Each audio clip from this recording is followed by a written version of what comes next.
அழகே அழகு சீரியல்ல அடுத்து வர எபிசோடில் நம்ம மதி இருந்துட்டு மலரை ஜாலியாக பாக்கியராஜ் கூட வெளியில் அனுப்பி விட்டுறாங்க. இன்றைக்கி ஃபுல்லாக நீங்கள் வீட்லேயே இருக்கக்கூடாது, உங்களுக்கு என்னெல்லாம் பிடிச்சிருக்கோ அது எல்லாத்தையும் இப்போ என்ஜாய் பண்ணிட்டு வாங்க அப்படின்ற மாதிரி சொல்லி அனுப்பி விட்டுறாங்க. அதுக்கு அடுத்ததாக வந்து பார்த்திங்கன்னா இந்த சைடு மலருக்கு வைக்கிற எல்லா வேலையும் நம்ம லக்ஷ்மி இருந்துட்டு மதிக்க வச்சுக்கிட்டு இருக்காங்க.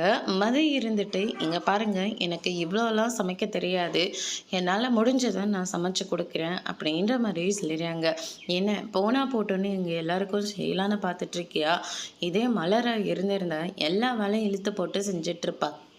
அவளை தேவையில்லாமல் வெளியே உன்னால் யார் அனுப்ப சொன்னது? இந்த வயசுலலாம் பிறந்த நாள்லாம் கொண்டாடணுமா அப்படின்ற மாதிரிலாம் கேட்டுக்கிட்டு இருக்காங்க. ஏன் வயசு சின்ன வயசாக இருந்தால் நீங்கள் என்ன பிறந்தநாள் கொண்டாட விட்டுருவீங்களா என்ன? அப்படியெல்லாம் எதுவும் விட மாட்டீங்கல்ல. உங்களோட சுயநலத்தை மட்டும்தானே நீங்கள் பார்த்துட்ருப்பீங்க. என்ன எங்களோட சுயநலமா என்னம்மா பேசிகிட்ருக்க அப்படின்னு சொல்லிட்டு உடனே அவங்க மாமா வந்து நிற்கிறாரு. ஆமாம், இது உங்களோட சுயநலம் தானே. உங்களோட சுயநலத்துக்காக வெளியிலேருந்து வந்தா எங்கள் எல்லாத்தையும் என்னெல்லாம் பாடுபடுத்திட்ருக்கீங்க.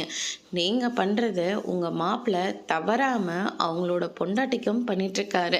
அதாவது இந்த வீட்டு பொண்ணான ரேவதிக்கும் பண்ணிகிட்ருக்காரு. ஏதோ உங்கள் முன்னாடி பாசமாக இருக்கிற மாதிரி நடிச்சிட்ருக்காரு அப்படின்ற மாதிரி சொல்லிடுறாங்க.